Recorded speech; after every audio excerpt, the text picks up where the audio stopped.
Can I have your attention, please? We'll be starting shortly.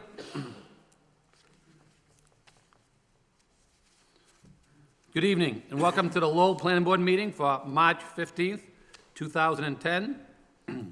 Before we start our meeting tonight, I'd just like to wish a get well to our board member, Mr. Fischette, who couldn't join us this evening. Mr. Fischette got sick 2 weeks ago and had to go into the hospital and have a procedure done.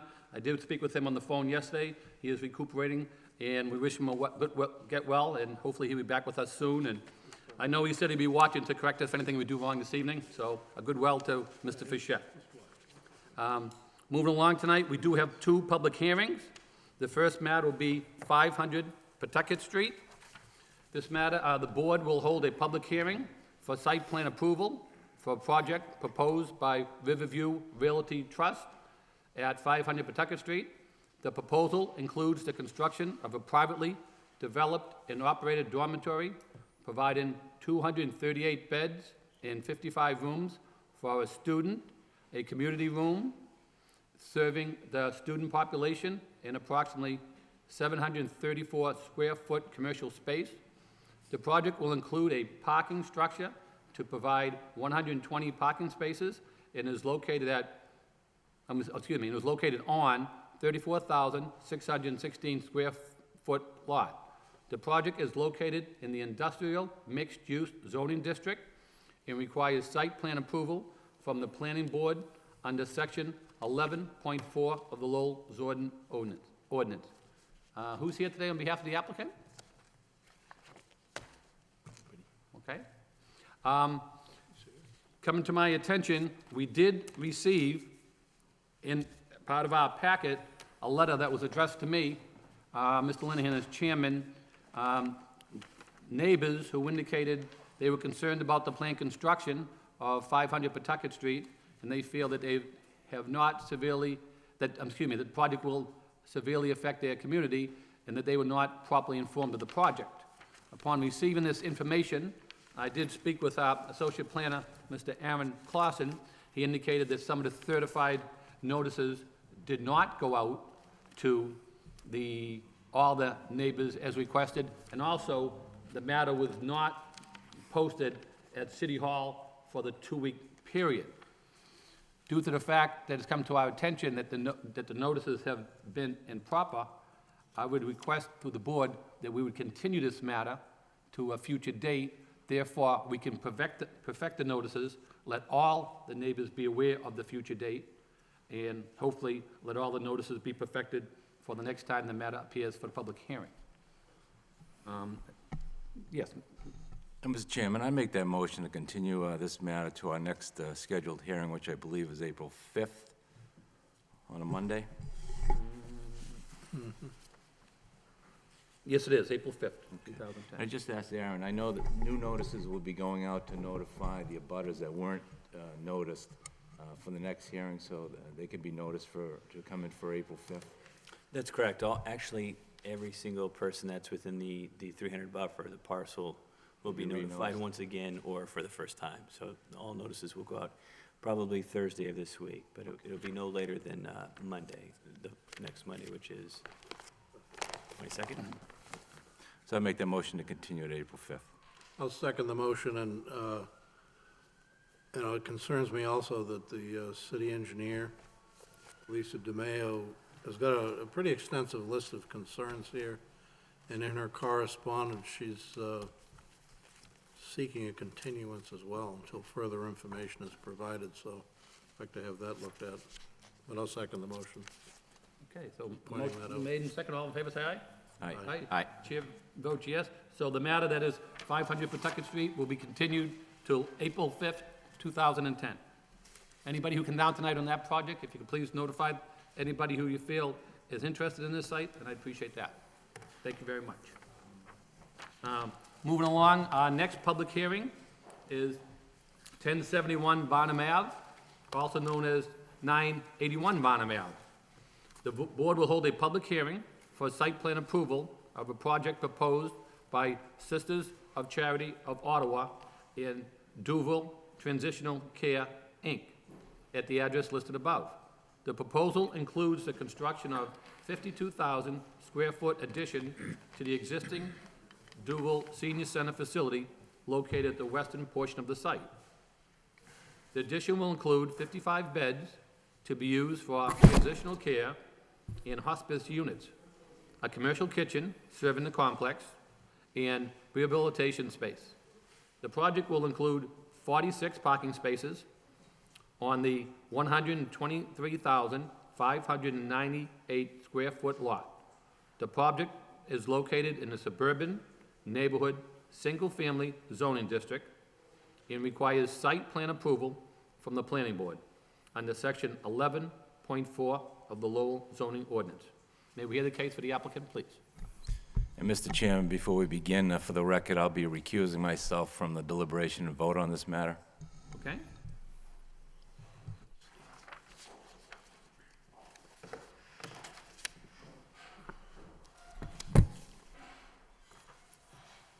Mr. Chairman, site plan approval requires only 3 Correct. votes. Good evening. I'm Naomi Prendergast, the CEO of Duval Senior Care, which includes Duval Transitional Care, and we very much appreciate having the opportunity tonight to come before you and to discuss our plans regarding the expansion of our continuum of care. I just ask, could you put this over that way, please, sir? That way, if anybody in the audience has the opportunity to see it as well as you speak with us, I don't want it to be to their backs, if you could, please. All right, thank you. Sometimes we can put it right over by where the end council seat would be. Watch out for you. So if you could turn it just there, back by the seat a little bit, face, if you want to face it that way, okay? Okay.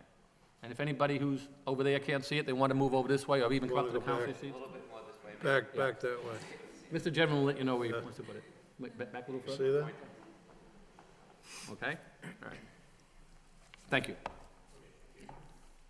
As I believe you're aware, Duval Senior Care has been here in Lowell for the past 50 years. This is actually our 50th anniversary this year. We are sponsored by the Sisters of Charity of Ottawa, several of whom are with us tonight. And consistent with our mission of compassionate care, we have continued to evolve our services over the past 50 years. Currently, we have a 208-bed skilled nursing center serving long-term care, short-term care, and special care dementia. We also house an adult day health program where seniors from the community come to us during the day, Monday through Friday, to receive care before going back to their home.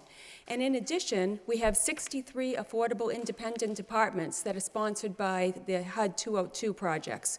So we also provide housing for individuals on our campus as well. Now, as the needs of seniors have evolved over time, we're constantly looking to see what else we can do for our community to help serve the seniors in need. Back in 2007, it became apparent that Lowell General needed to close their transitional care beds. This was operated by Lowell General, but licensed as our nursing home beds. It's just one of those quirks of Massachusetts regulation. And so when they saw fit to close those beds, there was an opportunity for us to continue to provide short-term care with those licensed beds, but on our campus. So we did, in fact, purchase from Lowell General Hospital the license to their transitional care beds. The Department of Public Health was very happy about this because they like to see specific types of care stay in the community. And here, in fact, the beds was not only staying in the community, but staying on the same street, and also being transferred from one nonprofit to another nonprofit. And so we're very excited to begin the development of this project. This project has been in the works for quite a while, and we have had several meetings, both formal and informal, with members of the Pawtucketville Citizens Group. What we have tried to do is to, being a very good neighbor, make sure that we're able to take care of people, seniors who require this level of care, short-term rehab, in the community, so they do not have to leave the community. And frankly, had those beds left Lowell General and gone somewhere else, that could have been the case. But here we're able to make sure that people are able to get the care here. And our project involves the transitional care beds, plus we also will be incorporating 4 hospice suites as well, so that people needing end-of-life care will also be able to stay within their community. Okay. We have here, gentleman behind the curtain here is Phil Dowds, who is one of our architects with Levi Wong and Associates. And here is the basic floor plan. This is a 2-level building, and the top level is where Duville's short-term rehab and hospice would be housed. Over on the extreme right, which is Varnum Avenue, and so as you can see, this is a long, narrow building. We have certain constraints both by the lay of the land and also by DPH regulations governing distance from nursing stations to resident rooms and such. But just the very end will be visible from Varnum Avenue. The rest is tucked into the hillside. And at the very top, there's a connecting to our existing building.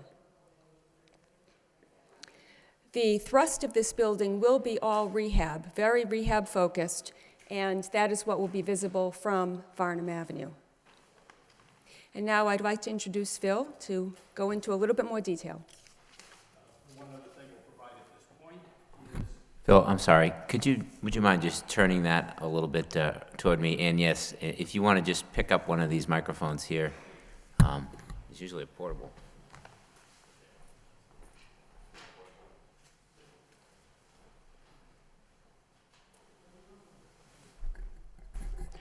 Okay, just to add a little bit to the physical description of the building, Naomi has already described the layout of the main floor or the upper floor of the Duville Transitional Care Facility, which has 33 beds in 3 different wings.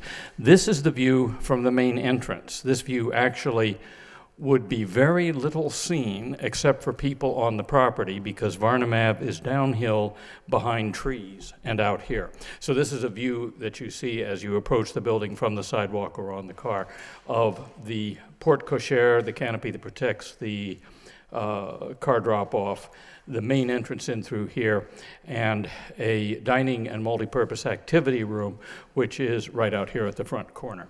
Let me step back just a little bit to orient you to how this whole thing fits on the site. David, if you have the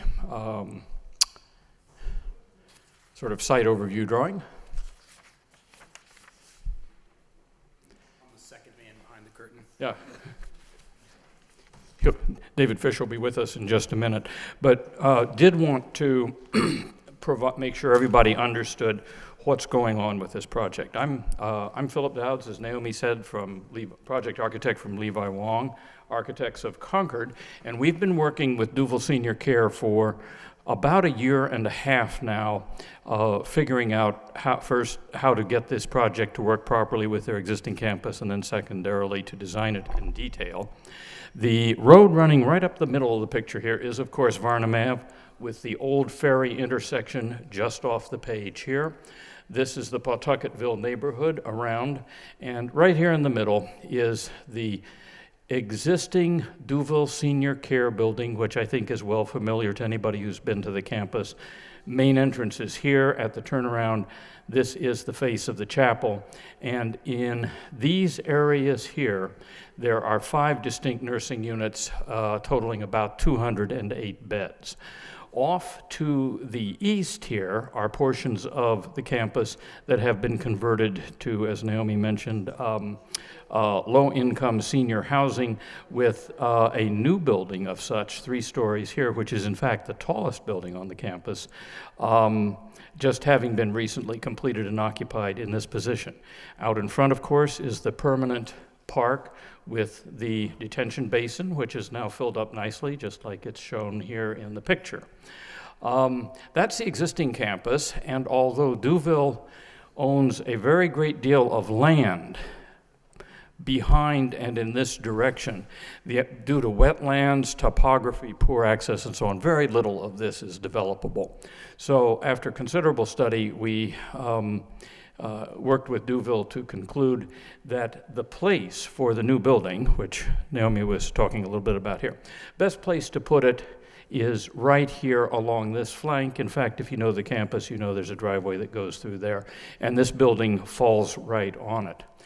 The effect of all that is the building is tucked into an existing hill, flank of a hill right here, such that the top floor of this building which ties to the second floor of this building, is also the main entry level. The driveway, new driveway, comes up, around, and down again, and at its high point connects to the main entrance or main floor of the new building. At the lower level, there is a new commercial kitchen and another tenant providing similar transitional care and rehab services of about 22 beds in this part of the lower level.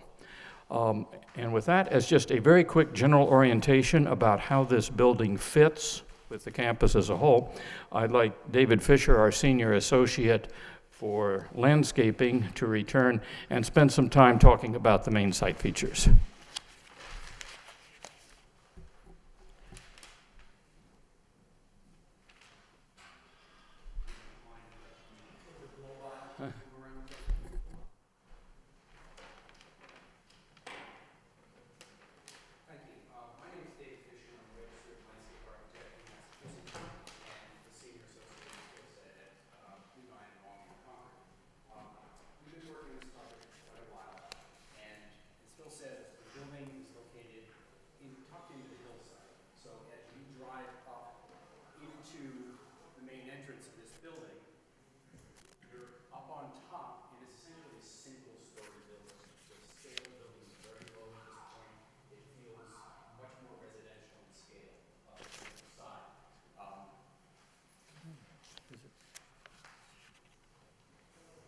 Can I just ask you, is your green button on for your mic? No. Okay, thank you. If you would. Little green dot? There. Yep, there you go. Now it's on. Okay. This is the landscape plan that we've developed for the new TCU. Again, it's oriented the same way as the aerial photograph underneath. Varnum Avenue is way over on the right-hand side of the sheet. The new entrance drive comes up along here, it rises up, it's tucked into the hillside here. We're going to maintain as much existing vegetation along that hillside as we possibly can, and this again is the front entrance of the building. As you drive by on Varnum Avenue, what we tried to do was to keep the closest extent of the new building approximately the same distance back as the existing building that's there. So we're staying back from Varnum Avenue as much as possible. We have tried to look at the landscaping, the planting for this almost as an arboretum. The front part of the building up to about in here, there's a mosaic of plant material. There's a lot of singular plant material, interesting plant material that can be the tenants can go out, the residents can go out, the nursing staff can go out and experience a whole different variety of plant material throughout this area. And then as you come back towards the rear end of the site, we're using the plant material a little bit more to screen. As you come through the front, you hit the two main parking lots, and that's where we are getting the parking for the building. The parking is broken into two different parking lots with a main center island in between. There's handicap parking all along the front here, and we have 7 or 8 spaces, I believe it is, which exceeds what we're required, is just one handicap space. There's a steep hillside as the road comes down. The stormwater management system, and Mr. Noonan will talk about that, is located in this area. Our goal from day one was to try and balance cut and fill on this site.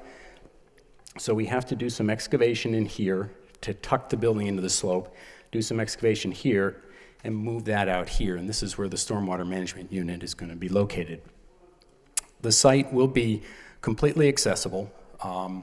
We'll have walkways that connect out to the pond, and they will be accessible. I think Mr. Clausen had a comment about a handicap ramp that was needed on the far side of the driveway. There's no curb there, so that just goes flush straight through.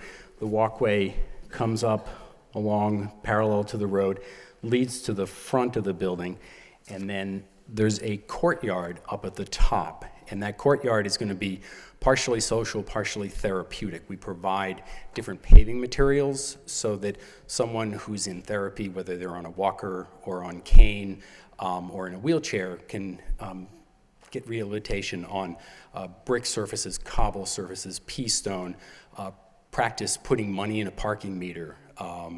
We have gates and various elements so that people can go out and move and get some physical therapy while they're at the facility.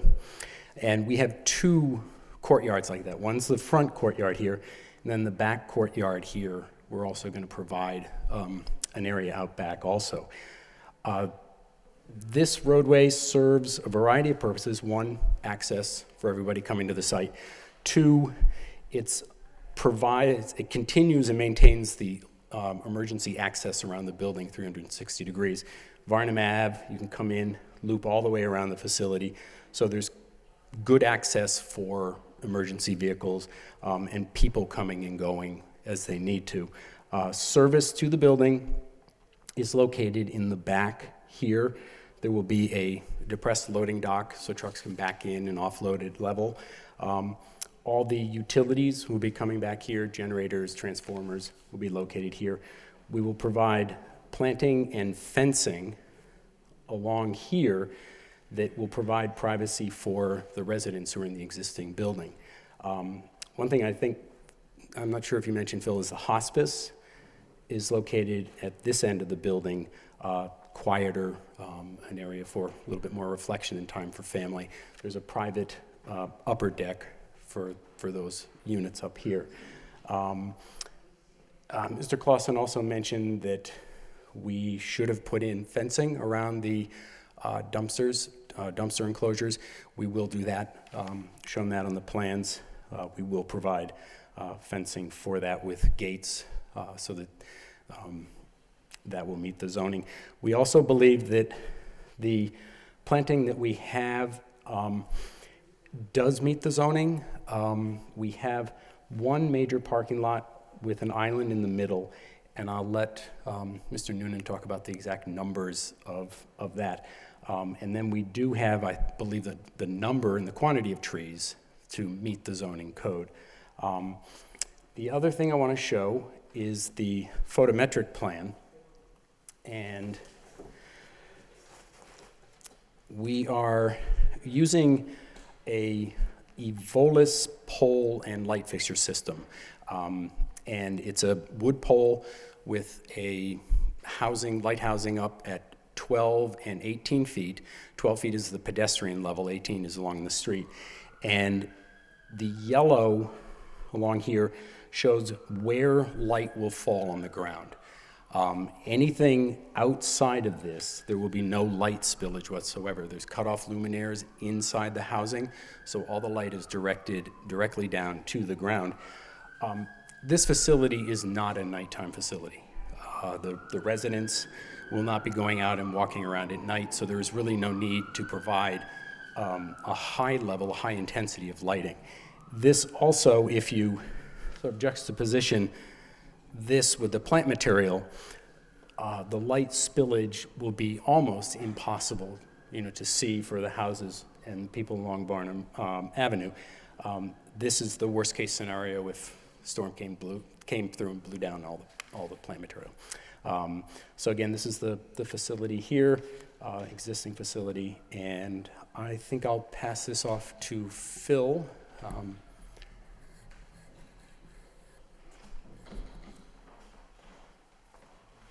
Okay, thank you, David.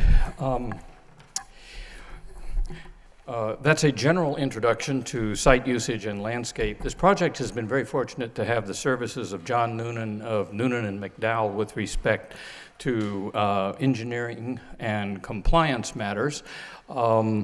And he is well familiar with this site, having served Duval Senior Care for many years, and also well familiar with the rules and regulations of the community of Lowell.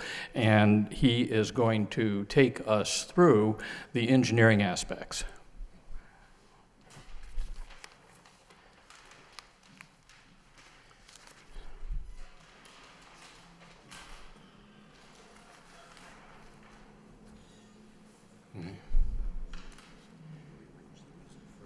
Okay.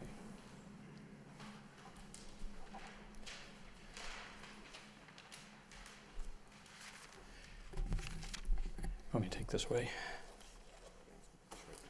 Okay.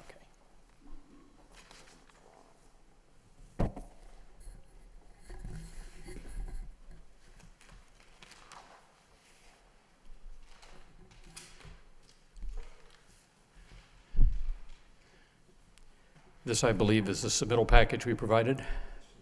Okay.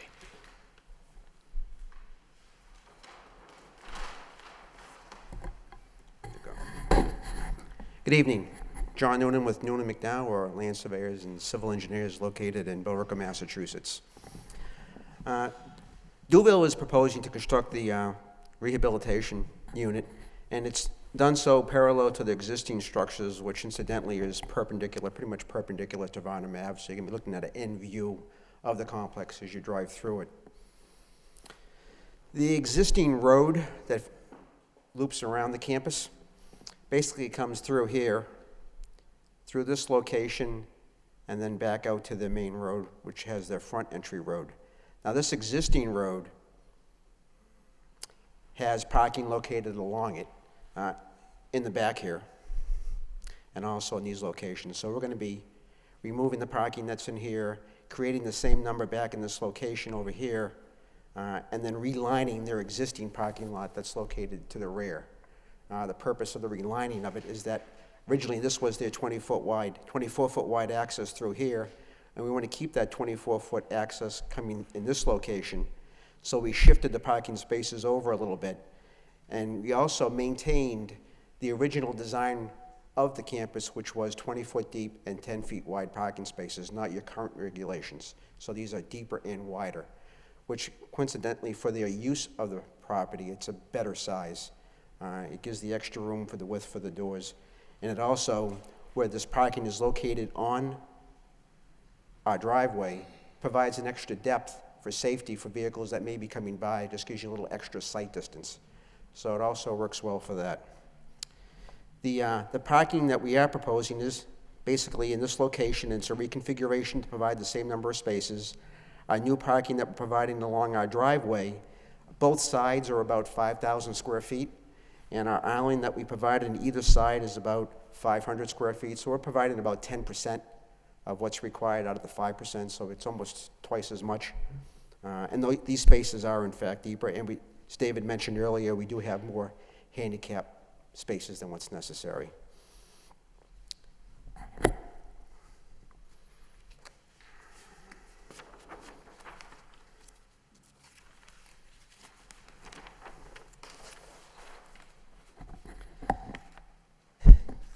The drainage in Duville currently is maintained within its own property, and it is proposed to do the same thing. There will be a new collection system. The new building located up here and their existing building will create a courtyard between the existing buildings. So that drainage, everything up in this area always went to the front area, and it will continue to do so. So what we've basically done is put in a new collection system in the courtyards, which connects to the existing pipe, which is right here. We have another drainage system which gets the courtyards down below, and then we have a separate drainage system. The high point of the road is right at the main entrance, so we slope down at a 5% grade, picking up the water, where it then goes into a treatment facility and treats the water, and then connects back into the existing facility, where it then goes into its existing on-site retention system. The roof water for the proposed building gets collected into its own infiltration system located right here. And then from the high point back in this location, this stormwater is collected in catch basins, goes into an infiltration system here. Now, both the roof water drainage system and the parking lot drainage system both have overflows that connect into one another and go into the last receiver of the stormwater. So if there were a problem, there's a system there that could still collect the stormwater without it creating a problem. It would then enter the last infiltration area, which collects the stormwater in the lower area, pre-treats it, and then goes into another infiltration system. So the whole thing is sized for a 100-year storm event, and it's all basically recharged on-site, and there's nothing that leaves the campus.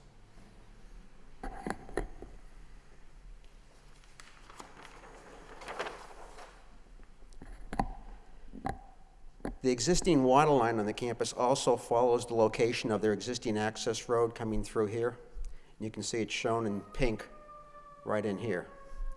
So where it's coming right through our building, what we're proposing to do is provide a stub off the existing line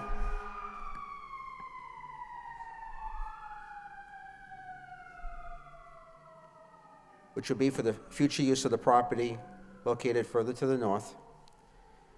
We will then go on to the existing line at Varnum Ave and bring it down and connect it back down over here onto the existing line. The fire hydrant that's located over here will be removed, and this will replace that fire hydrant. And we're also putting a fire hydrant in the front of the proposed entrance to service the proposed building. The sewer on the property currently right now is located up in this area and gets to the existing facility. Unfortunately, because of its location, utilities, and the drainage system that's there, we can't make use of that existing sewer line. So what we're proposing to do is go into the sewer manhole that's located here and run a new sewer main, which will come through here, a little lateral, and it's going to get the proposed building, and then have stubs for future development of the campus. And that basically is the layout of proposed sewer and the proposed water for the facility.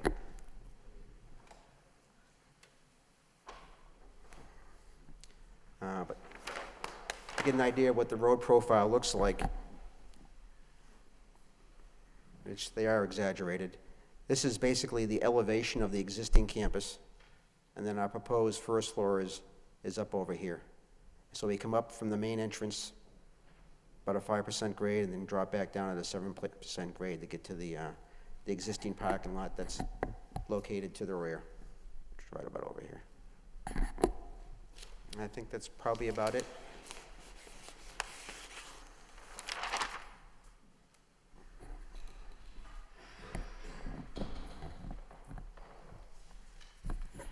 Okay, thank you, John. We're very near the end of our formal presentation, but we'll be receiving questions soon. But we do want to note that, of course, as part of this project very early on, we took a very serious interest in traffic issues relative to this development and did commission a traffic study for the project, which in the opinion of our engineer and in our own opinion, showed that the likely traffic impacts of this 55-bed facility would be negligible and imperceptible, and we provided this study to the city. We have recently, however, received comments from your transportation department about certain aspects related to the performance of the Old Ferry Varnum Avenue intersection and about sightline distances on the western approach from Varnum Avenue. And we were very fortunate that the timing worked out well, and we have here tonight with us the traffic engineer from Vanessa Associates, Jeffrey Dirk, who performed this study for us. And I think he'd like to say a few words about both his study of origin and also provide comments relative to the questions of your transportation department. Thank you. And Phil, could I ask you to put the aerial photograph back up for me, please? Sure. Thank you very much. Good evening. For the record, Jeffrey Dirk with Vanessa Associates, and we're the traffic engineers on the project. As Phil had mentioned, we did prepare a full traffic study for the project. And just to put the traffic volumes in kind of context, this is a very benign use from a traffic generation standpoint, as you might imagine. There's not a lot of traffic activity associated with the residents. There is some additional employee traffic. But just to put it in context in terms of the roadway system, Varnum Avenue today accommodates about 6,500 vehicles, 24 hours, two-way traffic.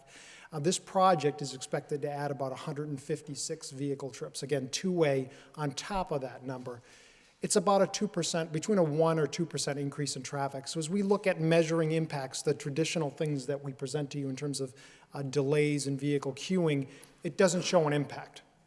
So what our focus was in terms of looking at the aspects of the project was to make sure it's safe to get in and out of the property, both at present and with the proposed project, but also to look at other intersections. And in particular, we looked at the Old Ferry Road approaches, both at Varnum and Pawtucket Boulevard as well, and to look at how it operates both from a safety and capacity perspective. We did identify some improvements that we had suggested as a part of the project, and there's a couple things probably the residents note in this area. Some of the critical things in looking at the access is the speed of traffic. It's posted 30 miles an hour. We actually measured speed over 2 days. The majority of the traffic is going somewhere closer to 40 miles an hour, so it's about 10 miles an hour above the posted speed limit. That comes into play as we looked at recommendations for the eastern access to the property. As our prior presenters had noted, our real focus in terms of traffic is at the west end of the property. That's the driveway that has the most significant sight lines, well over 500 feet, so it well exceeds what's required for even vehicles going at 40 miles an hour. The eastern access, we're just below what's required for the 40 miles an hour, but we meet the requirements for 35 miles an hour. So we're above what the posted speed limit would be, but we're not actually able to attain sight lines for 40 miles an hour, which again is 10 miles over the posted speed limit. So we made some recommendations with respect to intersection ahead warning signs, some other improvements to be done at that intersection. Some of the comments from your traffic engineer had noted just wanting to make sure that those signs were in fact justified. So we've indicated that based on the speed that people are actually driving, those signs are justified at that location again, just to meet what the current travel speeds are on the roadway. Now, getting to the old Ferry Road approach to Varnum Avenue, we made some recommendations on trying to improve both the safety of that intersection as well as the capacity. As you're familiar with that intersection coming up to Varnum Avenue, it functions as two travel lanes. People can squeeze by on the right to make a right-hand turn with someone waiting to make a left-hand turn. It takes much more time to make a left-hand turn because of the traffic that's along Varnum Avenue. What we had suggested for an improvement there is restriping that approach so that you physically have two full-width travel lanes coming up to the intersection and one lane departing heading towards Pawtucket Boulevard, so that the traffic that wants to make the right-hand turn that can do so with less delay, they don't have to get backed up behind the people that are making the left-hand turns. So there was some discussion. I think as a traffic engineer looked at it, he was confusing the location we were doing the improvements. He thought we were doing them down at Pawtucket Boulevard, so he did have some question about whether we would need state approval. At Varnum Avenue and Old Ferry Street, that's a city intersection. We don't need state approval to do that. And in essence, what we're going to do is shift the center line westerly so that we can create two lanes heading northbound on that approach. Still gives us a 16 to 18-foot travel lane heading southbound towards Pawtucket Boulevard. So that will improve the capacity as well as the safety of the intersection, because we did note there's some side swipe accidents happening. Some of what's happening there is people are trying to squeeze by and it's very tight. They end up scraping up against a vehicle that's there. So this will sort it out, give two full width travel lanes. The other question from the traffic engineer in one of the comments was, in looking long-term planning in the future, he identified the need to have a study done to identify whether in the future there might be the need for a traffic signal at that intersection. So he asked that we conduct what's known as a traffic signal warrants analysis, essentially looking at the state and federal criteria to determine whether there's sufficient volume at that intersection to warrant a traffic signal in the future. This project in and of itself, again, as we look at overall percentage increases, we're adding somewhere between 15 to 20 vehicles over the course of an hour to that intersection. So this project is not something that's going to tip it one way or the other in terms of the need for a traffic signal.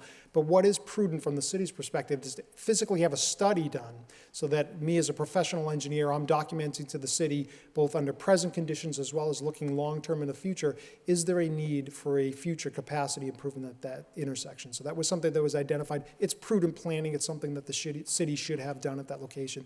And he suggested that that be done as a part of this project as well. In essence, that's a very general overview of the traffic study, and I'd be happy to answer any questions you might have later on in the presentation. Okay, thank you. Thank you, sir. That concludes our formal presentation. We are ready for the either questions or the public hearing portion. Thank you. Anyone here like to speak in favor of this project? Yes, if you'd come to the microphone and state your name and address, please.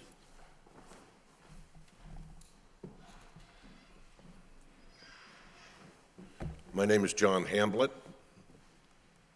495 Varnum Avenue. I am the chair of the Zoning and Planning Subcommittee for the Pawtucketville Citizens Council.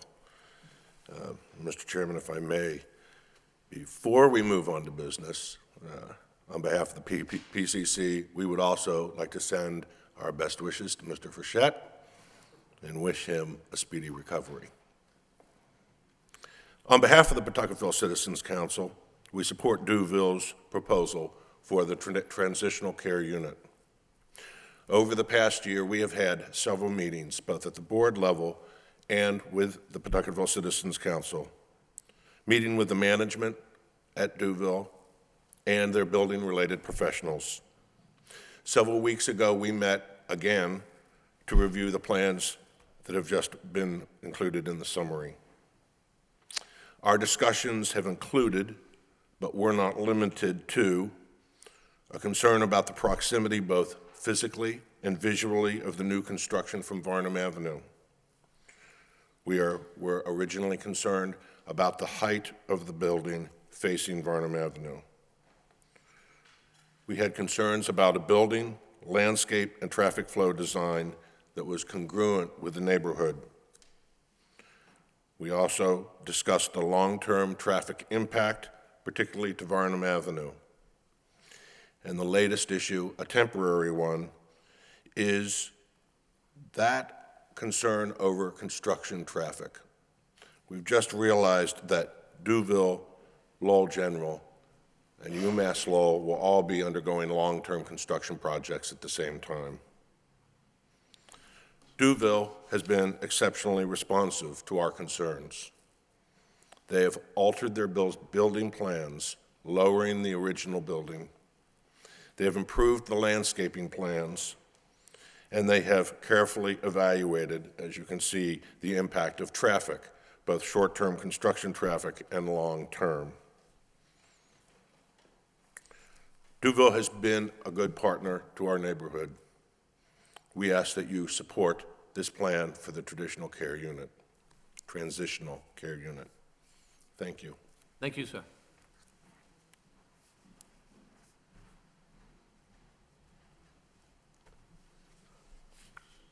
Anyone else like to speak in favor of this project?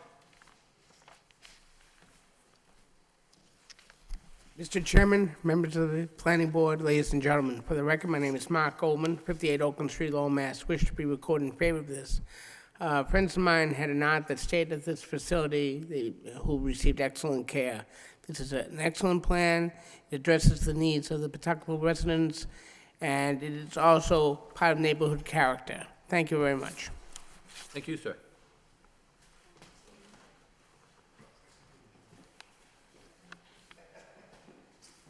Anyone else like to speak in favor? Hi, my name is Richard Souza. I live at 101 Ursula Street, and I'd like to say hi to Jerry, too. I just talked to him this afternoon. Sounds great.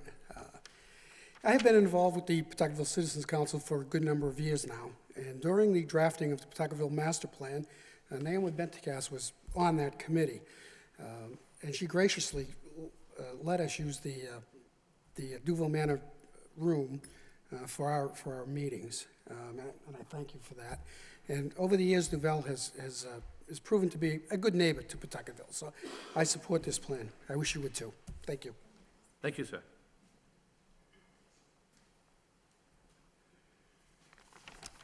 Anyone else in favor? Anyone speak in favor? Anybody else like to speak in favor? In favor? In favor?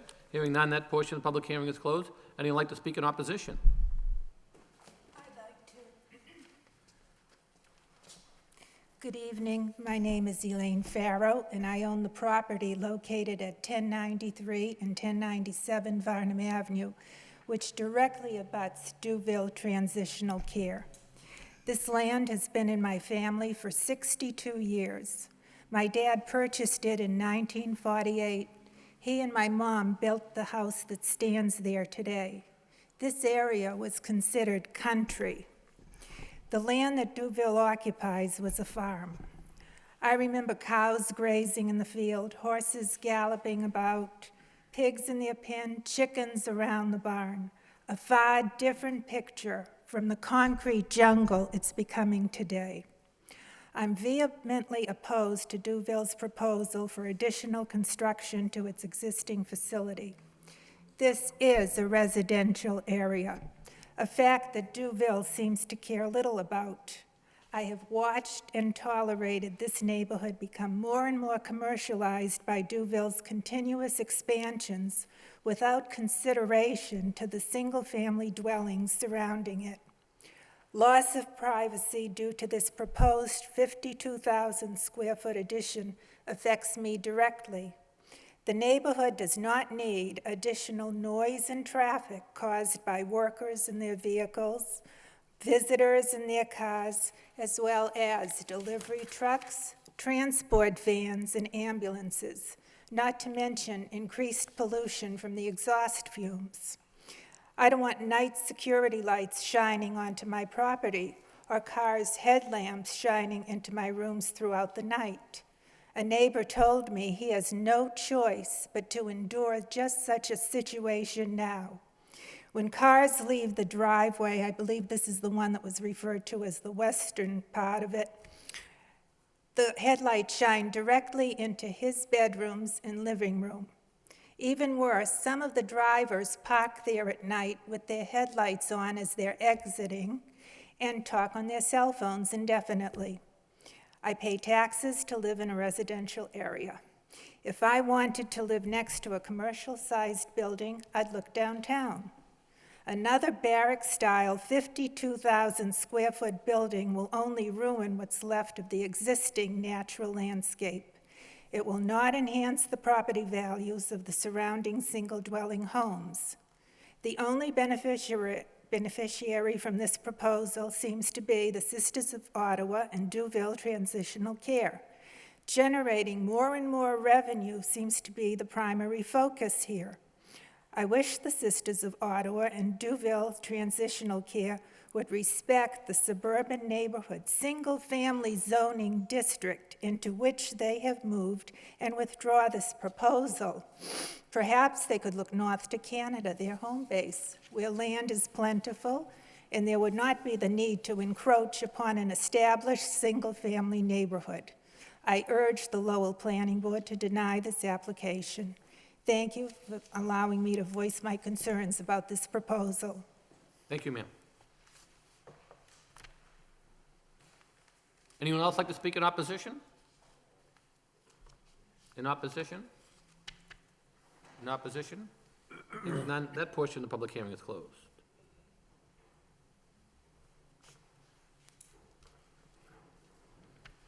Before I do turn it over to the board members, Mr. Clausen, who was here tonight with our associate planner, he did give us a narrative with some recommendations. Aaron, do you want to be heard on any of those comments? I know some have been addressed with your comments. I know one with the dumpster and one about a handicap space. Anything else you want to address? Or Yeah, no, I can just address those quickly. Sure. The handicap access that was referenced earlier, there's a pedestrian walkway that leads to the pond path area. And on the plan, we couldn't quite tell, Jeff or I couldn't quite tell if there was handicap access on both sides, but it sounds like it's flush, so that shouldn't be a problem. We just didn't want to have a situation where someone was wheeling to go for a walk around the pond or whatever, and got to one side of the street and couldn't get access. So it was just a question of continuity.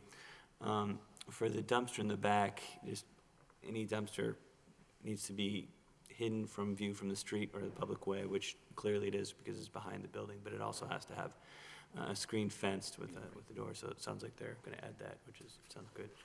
And then the other comment had to do with the landscaping in the parking area.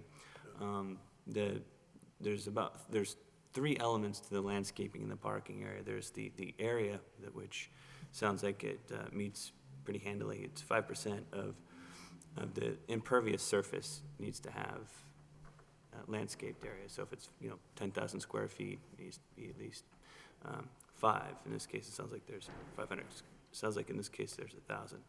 But for each 2,000 square feet of impervious surface, there needs to be a tree, and then tree spacing needs to be every 50 feet inside the parking area. So that third element of the landscape parking requirement was the one I was referring to. There is a lot of landscaping around the parking area, but it looks to me that the distribution of the trees doesn't quite meet the 50-foot spacing. That's the only thing that I was referring to in that comment. Okay. Could I have someone from behalf of Duville respond to that, if they received that copy?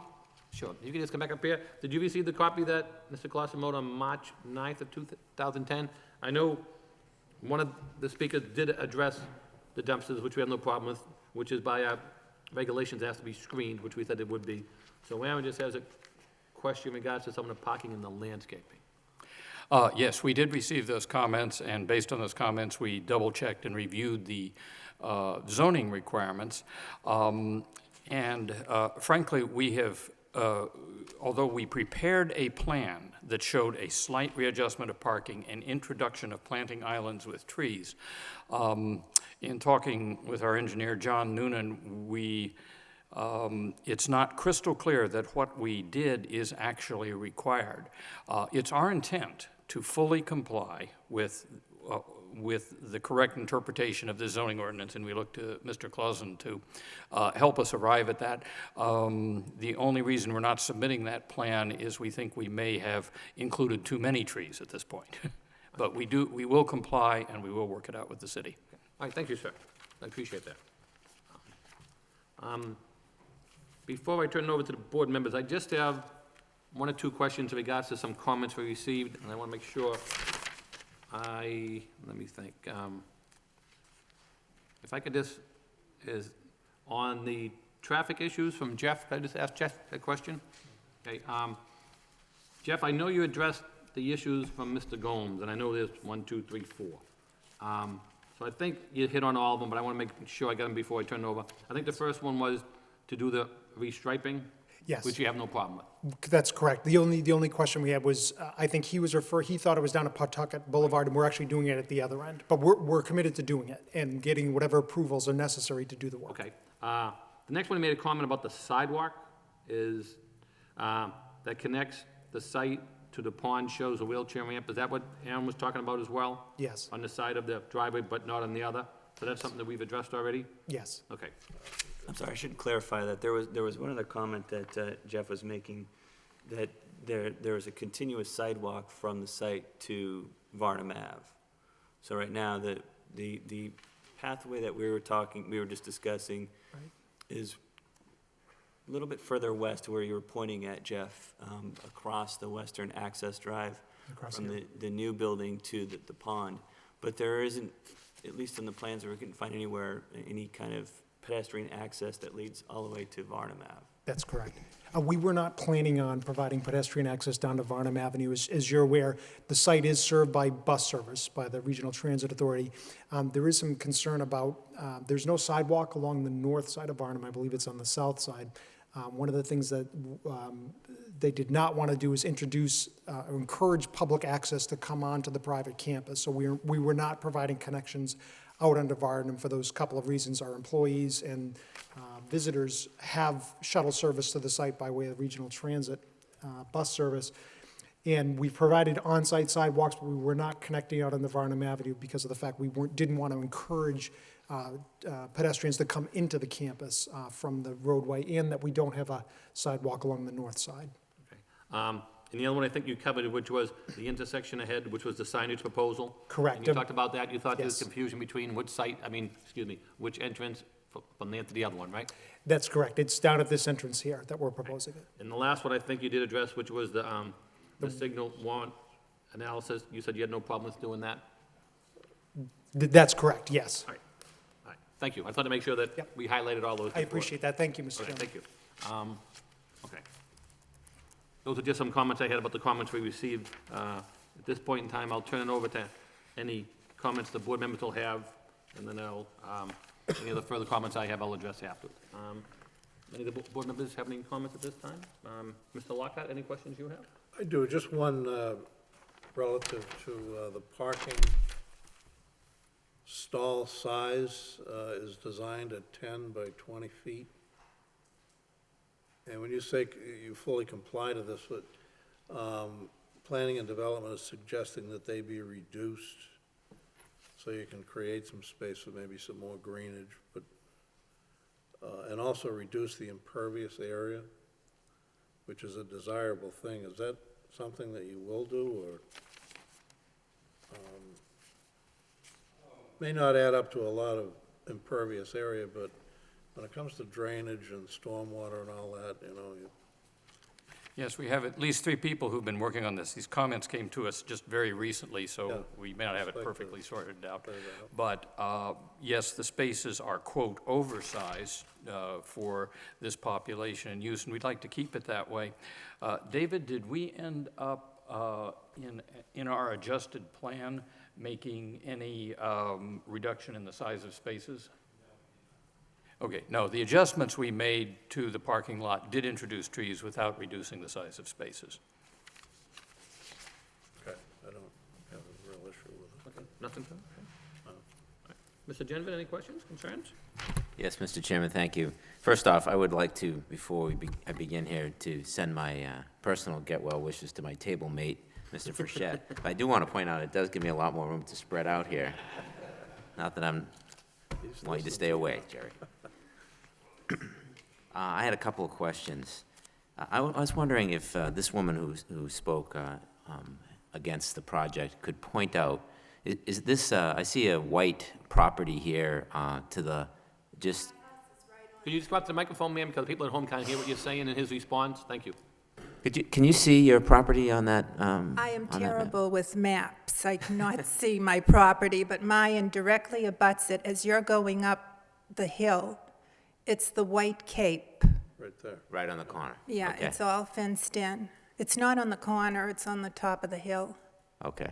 And I'm concerned because I know all these studies have been made and they sound so great and everything. As it stands now, you can see lights at night, you know, and I mean, privacy is an issue. This is a residential area. Now, you know, how much enough is enough? So you can see lights from the current I parking? can see them now from the buildings. And I'm concerned because they were saying it's a 5% grade or something. A two-story building is going to be high. The others are high, you know, it's not going to be subtle. You talked about being able to see parked cars with lights and Yeah, and everything. the Is traffic. that currently on that access road? It's on the access road. Okay. That's where they park now, and headlights shine into the houses that are directly opposite. Okay. So, All right, thank you. you're welcome. Just kind of in response to that, is the parking, how is the parking changing? Is it moving further up the road now than what you have on that access road now, or? There isn't a lot of parking on the existing lower version of the driveway. The parking that we're including is well back into the lot, toward the back of the new building and very much in the middle of the driveway. There is no parking planned on the driveway approach. Let me just make a few comments about this issue. I'm sorry, ma'am, I haven't been to your property. I haven't stepped on your property, so I haven't studied how visible this building would be from your property. But I do know that it is no taller than the other property. It's not like the building is coming up the hill at you. It is staying down low and will be, for better or worse, the same height as the existing building. And from what I know about the contours of the land here, I think it's quite possible for us to adjust or improve the landscaping to make sure that, I think, that you're very thoroughly screened. To be sure of that, I'd have to step on your property, take a look. Absolutely, no, I'm afraid that all those trees are going to be coming down too. No, no, we're going to be, it's a very heavily wooded hill now, and we are going to interrupt and disturb it as little as possible in order to get the driveway location adjusted. Now, what about the other cars that will be coming in? Even when they come in now, I can see headlights. You know, I'm going to see more. Okay. The traffic is substantial. There's no trees there coming in now with the light. Okay, Just let me interject. Address your comments, Mr. I think you jumped ahead to my next suggestion there, which is I wonder if there's something we can do in the scope of this project to properly screen abutters' properties, because I think it's a fair comment that it is a suburban single-family zone, and now I hear what you're saying when you say this is a relatively low-impact facility, because facilities like this tend to be, residents aren't coming in and out, the visitors are limited, so it's not like a hospital-type activity. But at the same time, I think it's a fair comment that we need to be sensitive to the privacy and disruption of the abutting properties. So if you could potentially have a discussion with this woman and maybe find out what the issues are and adjust the screening to try to alleviate that as much as possible? Yes, I think we absolutely can. I think budding neighbors always deserve special consideration. And from what I know of the contour of the land, I think there are ways to greatly address your concern. Okay, great, thank you. I also had a question about the, maybe for the traffic engineer, regarding cars coming into, so there will not be another curb cut exit onto Varnum Ave? No, very important, that's right, there's not. Okay. And what happens, so it looks like a pretty quick left. So if I'm coming up or down Varnum Ave and I turn onto the property, I have to take a pretty quick left there to get on into the driveway access. It's probably at least 150, the distance between Varnum and the turn, John? No, the distance between Varnum Avenue and that first turn. I'm just wondering, is there anything being done to allow, is there a left turn only lane or something that would allow other traffic to continue by while somebody's trying to get into that? One of the things what would impede that traffic being able to make that turn there is if it queued up on the driveway sufficient distance to block that. The analysis that we did of that intersection, even looking out into the future, didn't show that that driveway was going to get blocked to the point that we would have a condition where someone's going to have to wait to make a left-hand turn to go in there. The traffic volumes are relatively low at that intersection. Okay. The distance from the intersection of Varnum to the driveway there, given the scale in that plan, it looks like it's at least 100, if not 150 feet, I would think, from Varnum Avenue to that intersection, which is sufficient distance to store on order of about 2 to 3 vehicles without having it block that intersection. Okay. And we never showed that the queue got back that far. Okay. So typically what we would look at is wanting to have at least 50 feet of separation, and I think exceed that 50 foot of separation. Okay. Yeah, my only concern there was, and I'm not a traffic engineer, is that if for some reason you can't make that left Convergence, turn, yep. then you get cars potentially backing out onto Varnum Ave trying to get into the property. So I wondered if maybe if there were 2 lanes coming in there, one to make the left turn and one to continue forward, that would alleviate that potential to some extent. It looks like the driveways, I'm just looking at the plan that's on, the photometric plan that's on the ground. It looks like there's enough room in there. We can take a look about seeing if there's enough room either to stripe a left turn lane or at least to make sure that the center line is over enough so that a car can physically wait there and someone could slide by on the right-hand side. All right. Very good point. Thank you. So I think, this project is not strange to us now. There's no surprises. You've been before us a few times. I think the applicant did a very complete presentation. I thank you for that. I think this facility provides an important service to the city. I think that the parking seems to be more than adequate. The spaces are larger than necessary. It seems to be well landscaped. The drainage is maintained on site. No additional entry in Varnum Ave. I think it covers all the points with the exception of the issues that this woman who's at a butter brought up. So if you would commit to meeting with her and trying to address those, then I think it looks like a good project.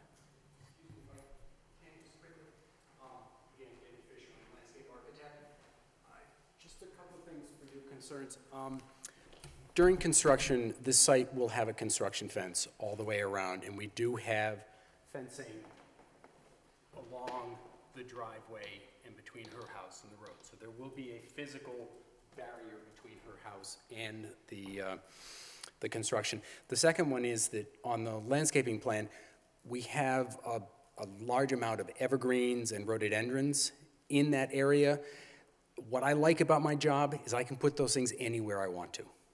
I can show them in a general area on a plan, but I'd be more than happy to stand on her property when the trees are coming out and say, let's put it here.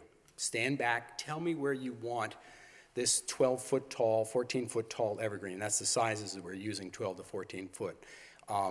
And so there's a flexibility, and that's the whole purpose of doing a landscape plan, a buffer plan, is that we have the flexibility to move it exactly where it benefits the neighbor the most. Thank you.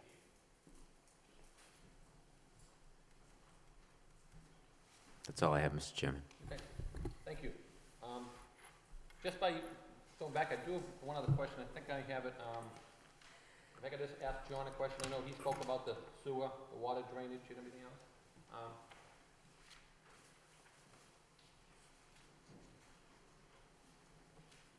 I like the way you indicated through your drainage plan, you're picking up all the water on site and everything else. I just had one question. When you say it's gonna be satisfied, the 100-year storm, and we hear about that quite a bit. My only question is, are we at that level like today currently with the rain that we're having now? I mean, Yeah, depending on what, it's a 100-year You gotta be storm, pretty close. And I'm watching everybody getting evacuated by the Shashi River, the Concord River, and thinking, what level are we at now? give yourself a couple of days and you know where you're at. So I mean, are we currently close to what you'd consider maybe a 100-year storm? Yeah, or- we are, depending on what section of the state you may be in. Once the Merrimack starts crossing in 2 days from now, even it's very high right now, it's gonna get a lot higher, maybe like it was 2 years ago, Okay. which is. So was pretty basically, I mean, sensitive. and I know how you said, so, and I like the fact how you set up all that drainage, goes from one spot to the next and filters down. You have all the roof drainage covered, picked up and everything else. So basically, you have no problem with all your drainage problems at all, because it's all covered on site, correct? Yeah. Right. The site is all outwash sands. It's coarse defined, so it has a good affinity for the absorption of water. Okay. Thank you very much. I appreciate that. I know whenever we have a site plan, we do have to receive comments from all the city departments. I know we have received ones that have been addressed tonight by the Board of Health, which we've had with comment. They have no problems with the approval. The Conservation, they're in favor. The Police Department, they're in favor. The Water Utility System, they're in favor. We did address the traffic engineer's concern. We have not received the comment back yet from the Fire Department, and we have not received the comment back from the city engineer as of yet. I did speak to our associate planner earlier today, Mr. Clausen. He said that the city engineer was unavailable today, but could you just expand on that a little bit? You did have some communication with her previous to tonight's meeting about any concerns she might have in regards to the comments from the city engineer? Yeah, generally, what the city engineer, Lisa DeMaio, looks for in a stormwater plan, if there's any kind of system that's in place, if it's this detailed or just an underground storm chamber, she likes to see an operating and maintenance program developed and submitted to the city engineer's office. So I suspect that would be included in her comments. And then I do that, she had some concerns about the capacity of the sewer line in Varnum Ave to accommodate the addition. But speaking with folks at the wastewater utility, they took a look at the daily usage, and that there was just enough to accommodate the addition. But it was getting to the point where, you know, any more expansion, and that there would need to be some extra capacity built into the line and the road. Other than that, I don't recall that there was much from the city engineer that she was concerned about. We had spoke a little bit about it informally, but I haven't received, like I said, a formal comment letter yet. The only other thing would be just a procedural. She just recommended it, and I know the folks, the project team at Duville's already been doing this to some extent, meeting with the different city departments as they go through the construction process, just to make sure everything's in line. But they've already done it twice, I think. Okay, So. all right, thank you. Thank you very much, okay. So having that said, I think the applicant has done a good job with trying to work with the neighbors. I know as Mr. Gemman brought out, one of the concerns that was addressed by one of the neighbors this evening, and we do have the landscape people indicate they're gonna hopefully be able to block some of the concerns. Also the fact that, I think how it's built into the side of the hill that's there, where the second level is actually ground level, will help to minimize any type of light action that's coming from there. That's, because now a lot of it is currently on other buildings, so being built into the side of that hillscape, hopefully that will address that concern. So basically from the, I'm in favor of the project. I think the only thing we have to be careful about is, which our site plan, we have not received any comments back from the fire department, nothing back yet from the city engineer. So if we do make a recommendation in favor, if we could just make a conditional approval that any comments that we receive back from city engineer or fire department, that they be addressed. And if there's any serious concern, that matter could always come back before the planning board, and we can address that concern if it's something you feel that's unwanted or you weren't happy with. I know that you have met a lot with the department head, so I'm sure you have some feedback with them, what direction you're going with, which is always very helpful. So I know that Aaron, our associate planner, does work very closely with those department heads, so that's why I had him speak on behalf of the city engineer, even though if there's nothing formally in writing, but once we get that report, he can forward it to us, and if there's any concern that Duval has, they can always come back and address those issues for us, but if we can make if the board members are satisfied, a conditional approval to go along with any recommendations as outlined by the city engineer or the fire department, then that would satisfy our site plan approval that those two recommendations have been met. I don't know if the board members have any comments on that one. No, I would make a motion, Mr. Chairman, for site plan, approval of the site plan with the following conditions. One, that the applicant receive proper approvals from the city engineer, the fire department.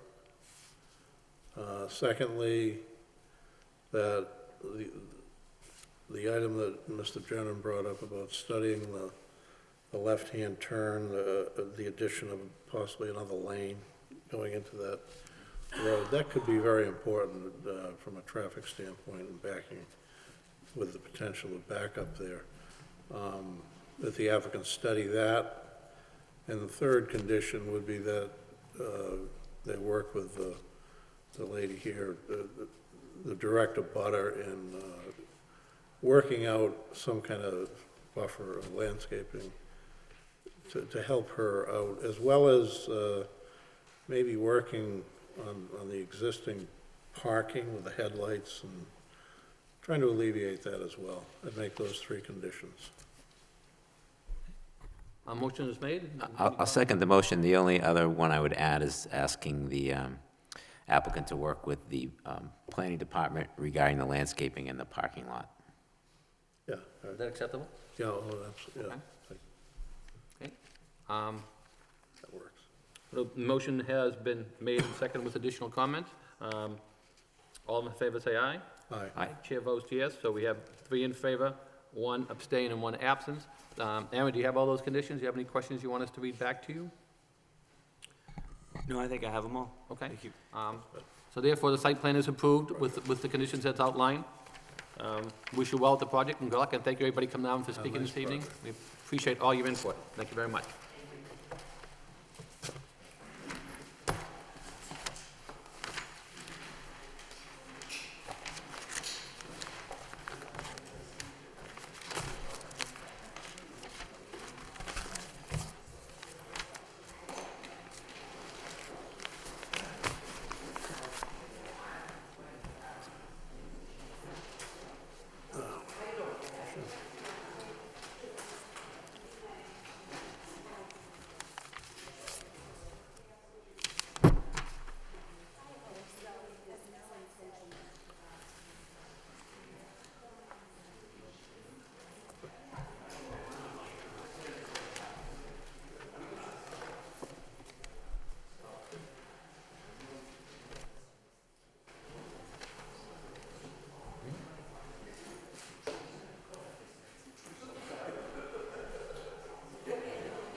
Thank you.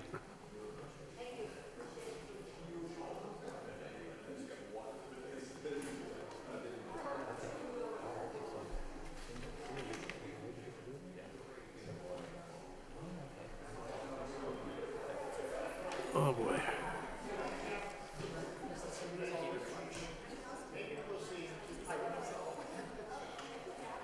I saw they said a letter in favor. So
Okay, moving along on the agenda, the next matter we have on the agenda this evening, our next matter is 133 Clark Road.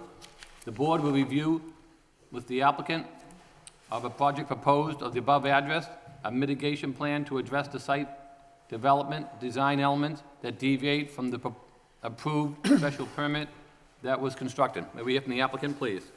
Mr. Chairman, members of the board, James Flood, representing the McSorleys. And like everybody else tonight, I'd like to wish Mr. Fischett the best of health and a quick recovery. I wish I had more to report to you tonight. I did meet with the neighbor, Mrs. Nichols, in an attempt to try to work this out, but it seemed to me her big issue had to be the location of the driveway. And with the wall there is no way that we can move that driveway. We have agreed, I've been in contact with Dave St. Hilaire of the building department. We will reduce the curb cut. As you probably have noticed, a portion of the front fence in front of the column has been removed, so there'll be vision up the roadway. But, you know, Mr. McSorley has no intention of building for at least 3 or 4 more years, so he would have to probably come back to this board again with another plan at that time. So it's all I can say. What about the fence that's there? The fence, I've spoken to Mr. St. Hilaire about. There's nothing in the zoning regarding the height of the fence. The height of the fence is controlled by the state building code. We are going to petition the City of Lowell Board of Appeals for a special permit to maintain the existing fence. That's in the process of being done. So he has to look for a variance for the fence? No, the variance would only be if it's a variance from the City of Lowell zoning ordinance. There is nothing in the City of Lowell zoning ordinance regarding the height of the fence. So when we worked on the old Mother Hubbard project, and Mr. Genvin asked for vinyl fence in excess of 6 feet behind there, and you told him he couldn't have it because it was against our zoning regulations. It's against the state building code, 6 feet. Okay. And then you would have to get a special permit to do it.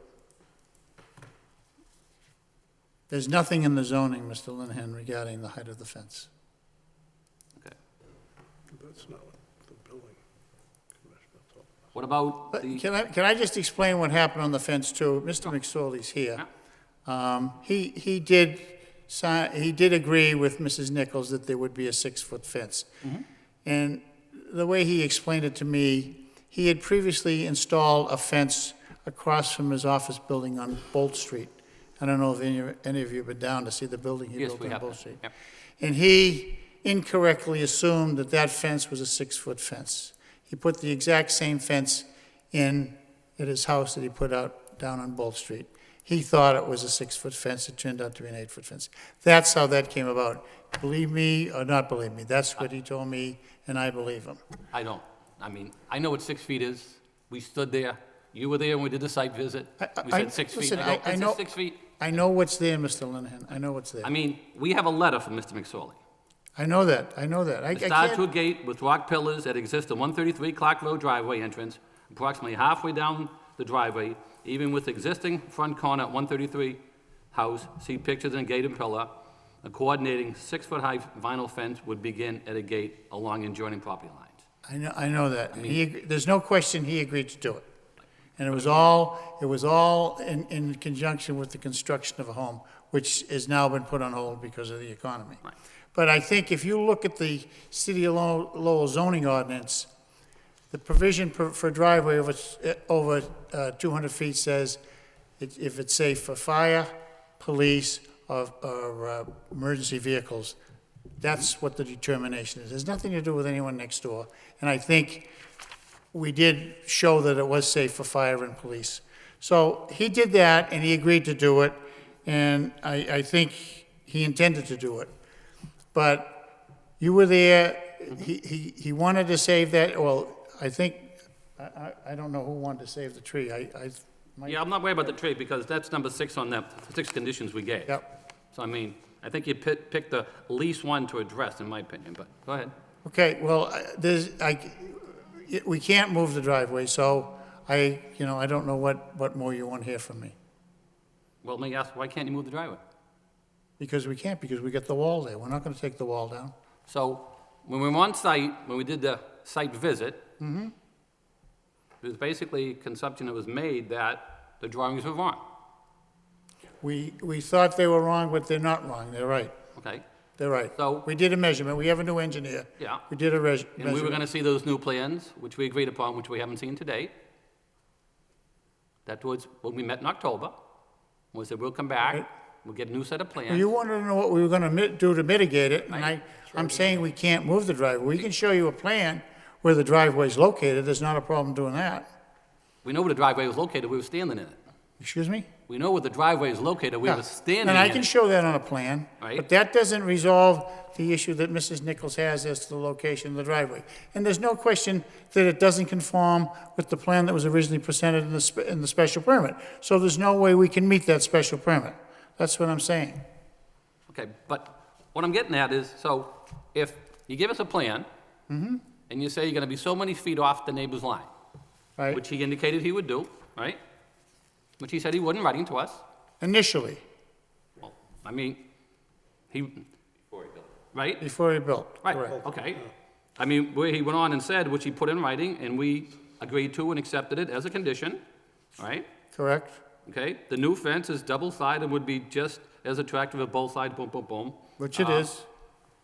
The landscaping berm, a mound or bank of earth used as a barrier, would be installed at the back of the property line, okay, boom. A 6-foot vinyl fence, which is not there, would be installed on top of the berm, okay? In addition, a large, okay, tree, where was it? Okay. At the beginning of 133 Drive, before the new gate pillars, a strip of grass between Miss Nichols' driveway and his, I would propose installing mitigation, a small 2 to 3 foot mounded planted bed with grass to break up the strip. The same planting could continue on the neighbor's side of the property and install the fence up to the garage, okay? So if you build the wall out from his house, and then you adjust everything over to the left, to the neighbor, and you say, because we built the wall because we pushed it over too far, does that justify not complying with the conditions? Not complying with the conditions. Right. You say you're gonna keep it Well, off her property, and then you're gonna build a wall, so if you go ahead and so what if you build a wall all the way out to her property line, and you can say, well, we can't move it because we built it out too far? No, I'm not saying that. Well- The driveway, the zoning ordinance provides that it should be 3 feet off the boundary line, which it is now. In most, well, there's a portion that has to be cut out, and it's going to be cut out. I've talked to Dave St. Clair about that. But I can't, to move it where it's located on the special permit plan would involve taking down that wall, which can't be done. That's what I'm trying to tell you, Mr. Linehan, that you I don't can't, understand why it can't be done. What do you mean you can't take a wall? I you don't take get it. down that wall. Why? I don't understand. And also, he's been told that in order to make a turn into his driveway, he has to have the driveway, into his garage, he has to have the driveway out. So, I mean, that's. I mean, you can go straight down the driveway and back it in or tee it, I mean, you know. Well. You know, I mean, I don't get, so if you overbuild the wall, then you're exempt from doing all the other conditions? If what? If you overbuild your wall closer to the property line, that means you don't have to follow any other condition? Because you built the wall further out than you originally agreed No, to? I'm not saying that. I'm not saying that. It happened, but can't move the wall, and the driveway is as it is. So if he's not gonna build and he has to come back at a later date, when he's gonna build for a special permit, then we present a different plan at that point in time. But I mean, I don't know what you want him to do. To rip up the whole thing? Is that what you want him to do? I would like him to do what he agreed to do. That's what I would request. What he agreed to this board, Yeah. what he said he was gonna do.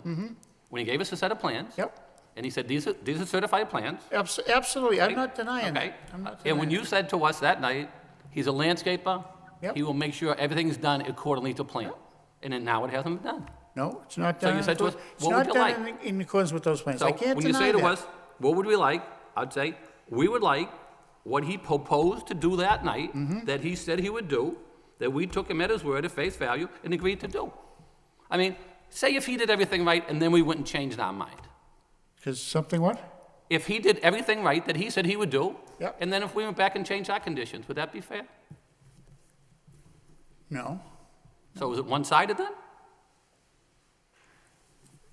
No, I don't think it's one-sided. I think that what he did it, he gratuitously did it. I think the zoning ordinance says if it's safe for fire and police, then it should be granted. I mean, it had nothing to do with fences or landscaping or anything like You that. know, we addressed these issues. You were here, you agreed to these issues. Listen, I can't deny that, Mr. Chairman. Right, okay, But so- it wasn't built that way. I know it wasn't. He's not gonna build his house at this point in time. No, I don't know what more to say. I mean, he makes an agreement with the neighbor who's I present, know. doesn't live up to that agreement. I know, I can't deny that. Okay, so now, I mean, here we are in March. We did the site plan in October. We were told the telephone pole's gonna come down. Is the telephone pole coming down? As soon as Mass Electric can move it, yes. And you said you're gonna take care of the curb cut.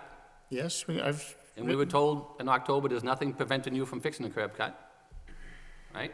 I've put it in writing to Mr. St. Hilaire that we will reduce the curb cut, and we intend to do it. Would you have any time period on that, maybe?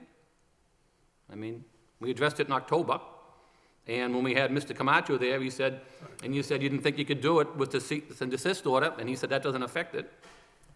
He just needs a road opening permit, which he'll apply to the engineering department to get, and he'll do it.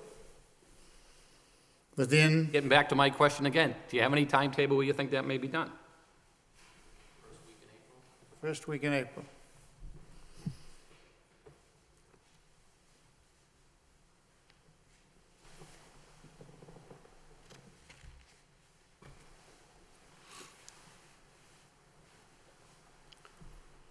At this point in time, any other board members have any questions or concerns? And then, I know I've been the one saying most of the concerns I have.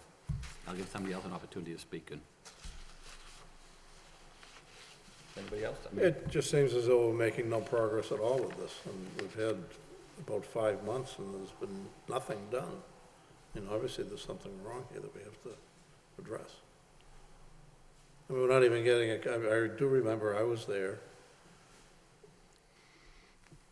revised plans, which we haven't seen, so I'm very concerned that, I can provide you with a revised plan of what's there now. We can get that to the board.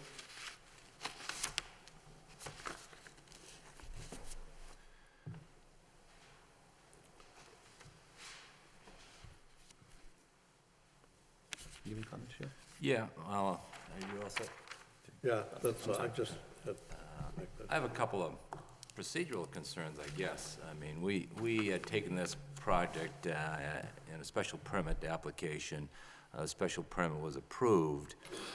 The property itself wasn't built, although some work was done originally in terms of the fence and the driveway and a few other things that we had, some problems with, and we had a site plan review.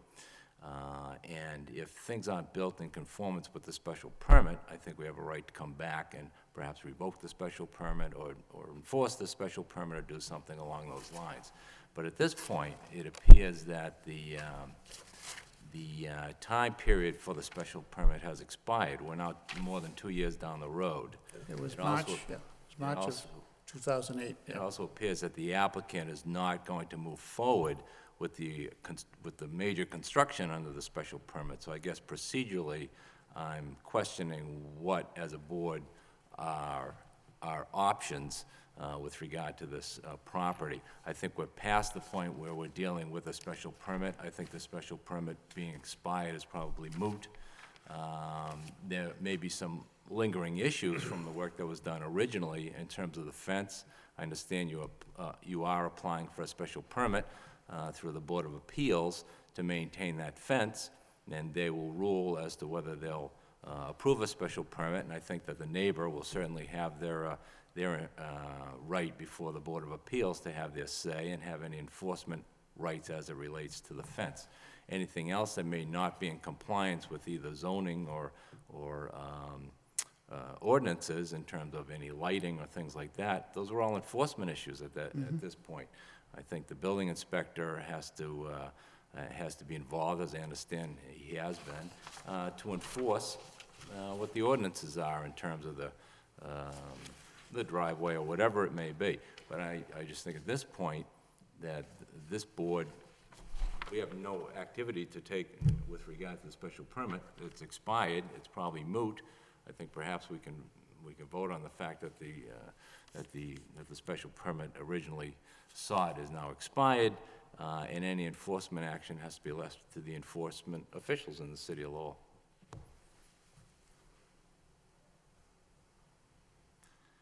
But I have no other comments other than that. Thank you. Mr. Chairman, any questions, comments? Or? Yeah, thank you, Mr. Chairman. I guess Mr. Claremont raises a good point. You know, our purview here, if there's no if the special permit is expired, our purview here is, I'm not sure we have any recourse. I don't think it's unreasonable, though, to ask the applicant to comply with what he said he would do when we were all here. And Mr. Fly, I have to say, I think it speaks to your credibility as well. You're here before us on week after week. And now, should I, when you come before us next week for another application and you say your client is gonna comply with wait a second, is gonna comply with conditions that we put on a permit, should I trust you? Or is your client gonna go off and do whatever they wanna do again? I would say you should trust me, Mr. General, Well, from my I experience mean- before I this mean- board.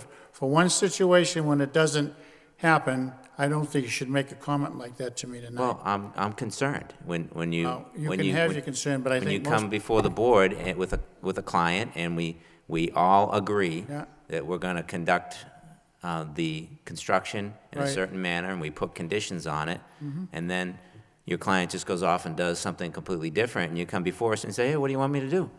That's I don't concerning go to out me. and watch the construction, Mr. Gendron, and I think I'm being honest with you tonight, saying, that it's expired, that we'd have to come back at a later date. And so we're stuck I now. have, excuse me? So we're stuck now. There's nothing What do we you can say? do. He's not building his house now. He'd have to come back to you at a later date. He's gonna build his house. Right, but I mean, the I think you've construction seen was what he's- done, the construction was done with an eye toward complying with, toward building the house. And now the economy has changed everything. So I don't have a good feeling about this whole situation where, we can approve a special permit, we all agree in good faith that we're gonna go forward in this way, and then, somebody can just go off and do whatever they want and say, yeah, whatever. Well, So, I didn't tell him what to do. I'm here. He's sorry that he didn't do it in accordance with the plan. But I don't think you should How can- I have mean, I don't- anything to do with my credibility, and I don't Well- think this is the place to discuss that. If you wanted to say something, you could have said that to me in private. well, you come before the board and just I say, know I what do you do. want me to do? And I've been doing What do it you want for me to do? years. Sorry. I've been doing it for years. And this is a case where I say, One case. no? How many does it take? So I guess there's not much we can do here, but I think it's reasonable to say that the applicant should comply with the special permit. And, I agree with the chairman that when you say, what do you want me to do? I say, we want you to do what you said you were going to do. Now, the situation has changed, the special permit has expired, maybe the construction isn't going to happen, so maybe the game changes. But, it's unnerving, the way that this whole thing went down. Excuse me, can I just make one point too? Go ahead, Aaron. Yeah. We've been talking about the driveway special permit, but there were two special permits that were under review and approved with this project, and it was for the driveway length, which we've been talking about, but there's also the special permit to reduce frontage in suburban single-family districts, which is section 529. Both of those special permits were approved during this meeting, and I guess they both, I suppose, could be moot, because I believe, correct me if I'm wrong, Jim, we've had an approval not required subdivision based on that plot plan with the reduced frontage. The first one was approved in 2007. Right, May but- of 2007. But this special permit, We approved changed, to change the the lot lines. lines. Yeah. Correct. So that doesn't affect the first one, though. Just says those lot line changes aren't in effect. We gave up I don't 5 think- lots for the first one. I don't think you can have two special permits for the same thing in existence at No, the same this was the time. first special permit was approved for the 2 lots. And we gave up 5 lots for that. Right. He went out and renovated his house based on that.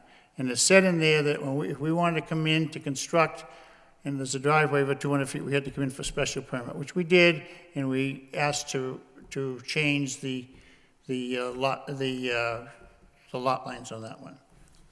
And if it's no good anymore, that doesn't terminate the first one. The only comment I would have is, on the night that we allowed the special permit for the drive, we also allowed the special permit for the lot frontage reduced. You allowed it, you changed the front, well, it's the same frontage on both of them, Tom, and we changed the size of the lots. We went from 20,000 square feet to 20,064. But on 3308, a special permit was allowed, okay, for reducage of lot frontage in a single-family suburban district under section 5.29 was approved with the following conditions. And those were the 6 conditions. On the same night, and that motion was made by Mr. Claremont and seconded by Mr. Lockhart. Yep. Okay? That was, the applicant must reduce the driveway curb width to conform with section 6.1. Single family has to be 15 feet. Subject to land, place, and described in a letter by Mr. McSorley to be incorporated in reference, which we have a copy of, which I read earlier. The applicant must provide the sidewalks and curbing materials to match the existing sidewalk. The city solicitor shall review the driveway easement. The applicant must place the deed restrictions on lots 17 and 18 on plans stating that said property can no longer be subdivided beyond the plans approved as part of the above reference plan. The city assistant solicitor must review the proof of the wording of the deed instruction. The applicant must preserve the tree. Motion is made and second. Then, special permit for driveway length greater than 200 feet, section 6.72 was approved with the same conditions as listed above. And the motion was made again by Mr. Claremont, and this time was seconded by Jerry Fassett. So in our minutes, we have that both approved the same night, so. Well, one was modified. You modified a previously approved special permit, is what you did. So I don't know what effect that has, I really don't. Yeah, I'm not exactly sure either, I'm just saying, I remember that night we took the 2 Because we votes. did give up the 5 lots for the 2. And what was that, I'm sorry? The first one, the conditions were, on the first one in 2007, Right, deed restrictions, right, I got that, yeah. remove the 5-lot subdivision previously approved, easement from the city of Lowell for the sewer, which we did provide, and any future development, create a driveway in excess of 200 feet, the applicant shall present such plans to the planning board.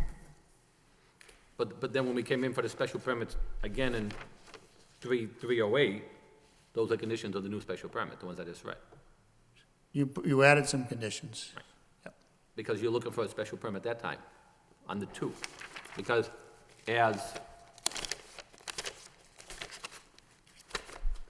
Well, we were modifying it by changing the lot lines is what we did. I don't think that's a new special permit, it's modifying the other one. But that's a legal question anyway, yeah, so on this. it's not why well, we're here tonight. well, let's talk about legal questions, let's get back to the legal notice. The public hearing will be here to all interested persons relative to the application by Jerry McSorley for a special permit review on a project located at 133 Clark Road. This proposal seeks to modify plans that previously received a special permit in order to relocate the lot lines. Yeah, modify. Right, and Previously the project is loaded, right, and the project requires special permit review under section 5.29, frontage reduction for large single-family lots, and section 6.72, driveway length. So upon the modification, we did do a special permit for the frontage reduction because of, under 5.72, the size of the lot, right? That's right, we modifies the size of the lot, yeah. Right, okay.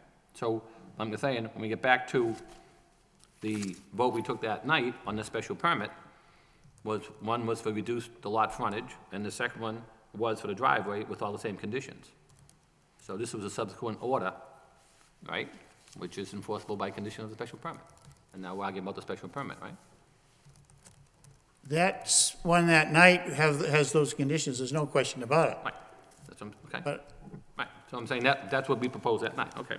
So what happens is now then, I mean, the sad part is the fact, you know, neighbor makes an agreement with the neighbor, they don't fulfill it, and the poor neighbor here is suffering big for the application that was submitted, approved by this board, agreed to with the neighbor, and it hasn't been fulfilled. And, I appreciate that. you know, and I'm just making a comment about that, because I know that if it was any one of us, or you or anybody else who was that No, neighbor, you'd feel that same I appreciate it, and aggravation too. And I feel that for, as myself, and person who's lived in that neighborhood for a long period of time, and for the neighbor who is the abutter. I mean, she has an agreement with him, they even put it right, put a deed, and we have a copy of all that stuff, and then it isn't fulfilled. I mean, some of the conditions we have about the easements and all the copies and everything I've kept since day one, you know?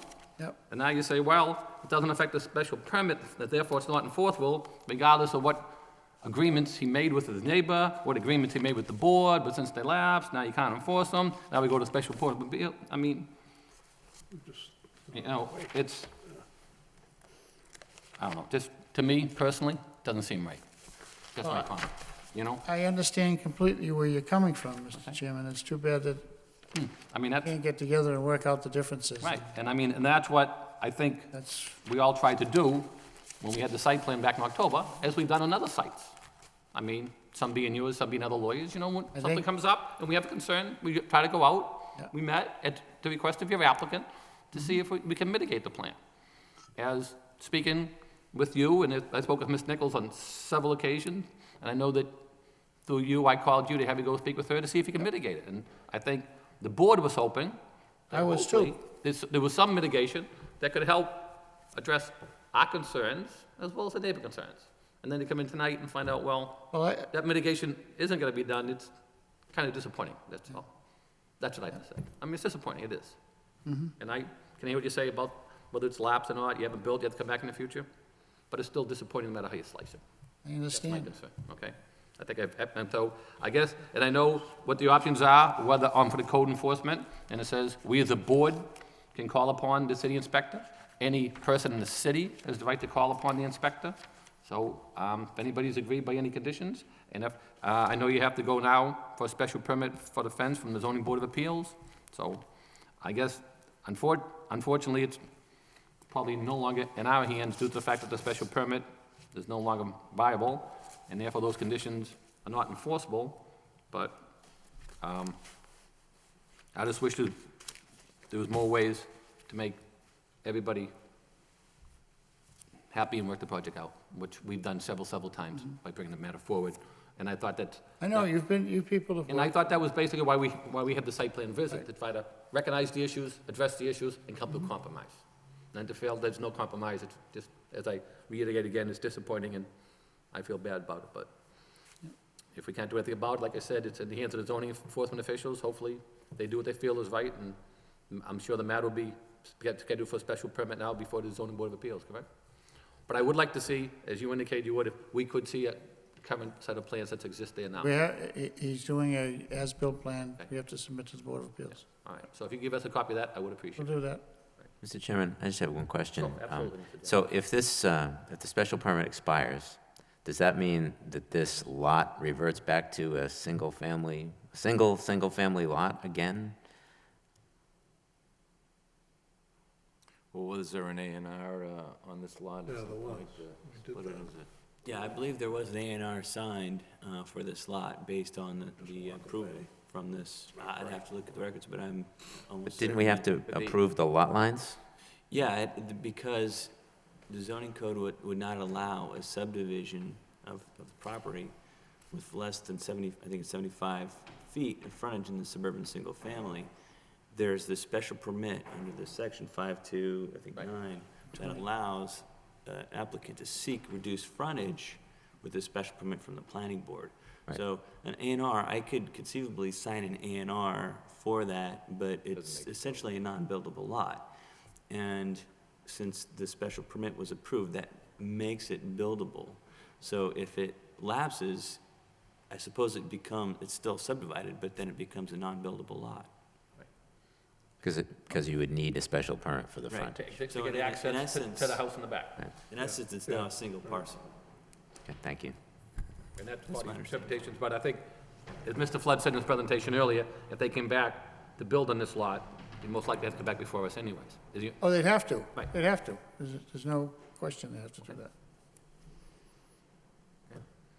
So, I guess we don't have a motion we can take on. I mean, do you agree that the matter's lapsed, or do you have any Well, comment on that? I think as far as the driveway's concerned, yes, it's lapsed. I mean, I looked it up, we voted on it 3/3/08, I have it here, yeah. yeah, 3/3/08. I remember, I have comments here. I thought it was the 8th, but March 3rd of '08.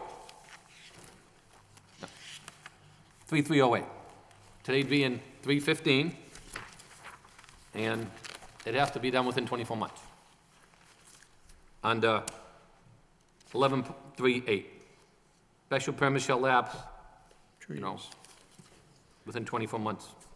for some reason, I thought it was the 8th that you voted on it. Well, I mean, if today's the 15th, if it was 3/3 or 3/8. March 3rd, you're absolutely right. Okay, That's when the meeting yeah, was, March okay. 3rd, yeah.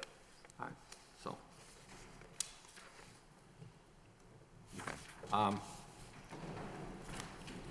Having all that said, I know Ms. Nichols is here. Ms. Nichols, would you like to address us? I have something to say. I know you feel pretty frustrated about this, and since you're down here tonight, I'd be more than happy to hear what you have to say. If you want to come to the podium, just make any comments you have. I know you've been more than understanding and has spoke with us on several occasions and had many phone calls with myself over the last period of time. I'd like to thank the board, but I just still am trying to clarify, because I've had this conversation with Aaron several times. I know they kept saying that we met on it was a driveway special permit. I was invited to a meeting March 3rd, 2 years ago. It was a frontage issue. The driveway issue came up at that meeting, but when I was invited to come and speak, it was because they didn't have the frontage for 2 house lots. So I'm just coming up to question, do I assume that if the driveway permit has expired, that frontage, because those were the conditions when they approved that the frontage was being changed, that's when we came up with all these conditions. When I came March 3rd of '08, I disagreed with all of this because the plan at the time, the driveway was 60 feet away from my house. I didn't want to go along with any of it, and trying to be a good neighbor, I did. And these were supposedly the requirements for them to get frontage change. And then the driveway was a second issue. But I received a letter from the city, never about a driveway. It was about frontage. And so I just am questioning the board. Does it go back to, so it's just a single lot now? Correct. So what happened is the conditions that we opposed. Because they never met the conditions. So basically, the conditions were on 2 things. One, the driveway length, and 1, the frontage. Right. So now it is 1 lot. Okay. All right. I just want to thank the board, and I just hope that other people in the city do not behave in the manner that I've So, I seen mean- here. And so what we heard is coming up now, there will be a hearing. Well, yes, At the I zoning board spoke of with appeals. Mr. St. Hilaire 3 times. He was supposed to send me the letter that was sent to the McSorleys. He never did send it to me. I asked 3 times, and he told me he was sending it.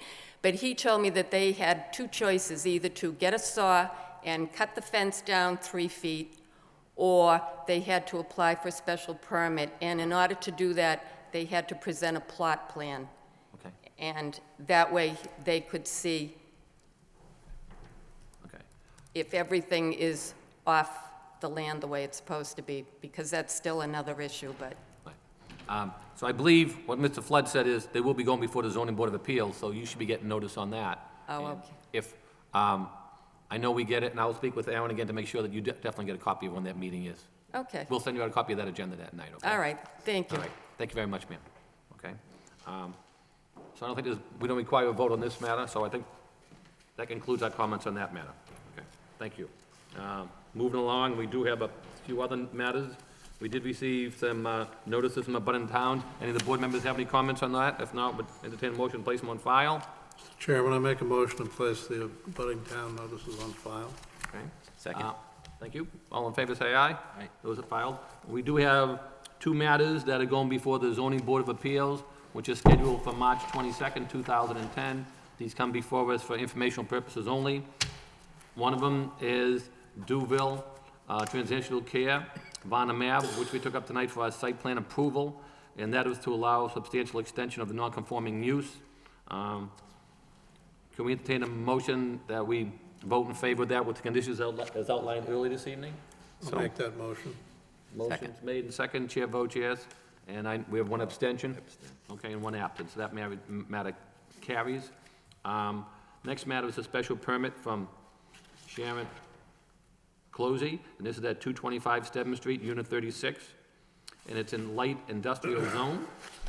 Petition to allow the use of a hair salon in the light industrial zoning pursuant to the zoning code table of uses.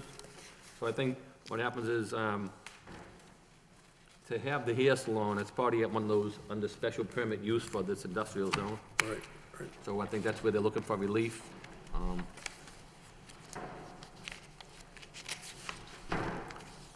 For relief.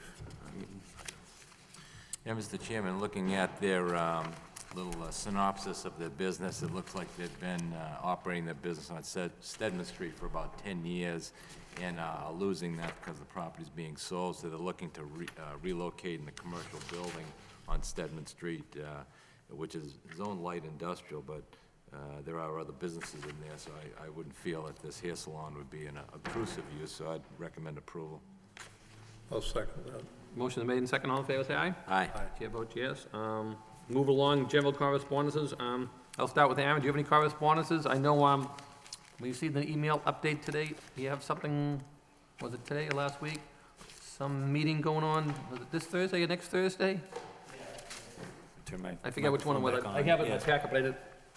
There is a, and I think I brought a flyer today, there is a meeting this Thursday, it's at 6 o'clock to 8 o'clock in the mayor's reception room, and it's a public information session about the Massachusetts stretch code, and we may have talked about this a little bit several months ago. It's one of the 5 conditions for the city to meet the Green Communities standard from the Department of Energy Resources. And the criteria is to adopt this stretch energy code. Essentially, Massachusetts has one building code. What the state has developed is an appendix that cities have the option to adopt and lay that appendix into the state building code that requires some more energy or higher energy standards. So Thursday is a public session. We got a presentation from a gentleman from ICF International who works with Energy Star and the Massachusetts New Homes Program to give us a pretty technical, very technical, detailed description of what the code is and what kind of construction, what kind of buildings will be affected or may be affected, and what the procedure for meeting the stretch code, and then there'll be I think a lengthy Q&A session. So this is really trying to get some feedback from the community. So Now, where's If that you have being time. held? I mean, you told us where, right? Right down here. mayor's reception room. Okay. Yep. That's this Thursday at 6? 6 to 8 o'clock. Yep. I think you didn't have it on Wednesday. Holy day, right? Same time. I wouldn't do that. That's what I'm thinking of. Have you had anything else that we have to, I believe that's it for now. okay? Any board members have a correspondence from any other, Nothing. no? Hearing no further comments, at this time, entertain a motion to adjourn? So moved. Second. Motion made and second, all in favor, say aye. Aye. Chair votes yes. We have adjourned. Thank you. Good night, everyone.